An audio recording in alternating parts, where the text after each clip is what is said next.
La dernière nouvelle de ce recueil, qui est aussi une des longues nouvelles, hein, qui a la taille des Parricides à elle toute seule, comme la première, c'est en fait une femme qui lance un appel d'offres comme ça, à des gens qui veut être le personnage de mon livre.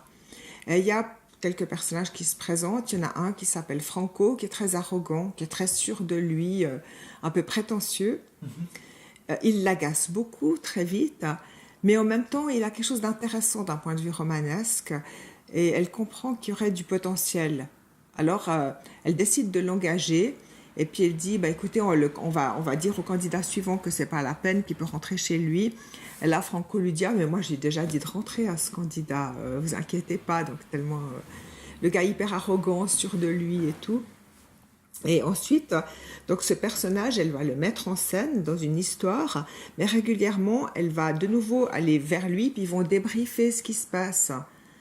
Et puis c'est tout le jeu de l'auteur avec son personnage. En fait, dans quelle mesure le personnage a une certaine autonomie dans son histoire, ou est-ce qu'il se fait complètement guider par l'auteur, et quelle relation se noue entre eux.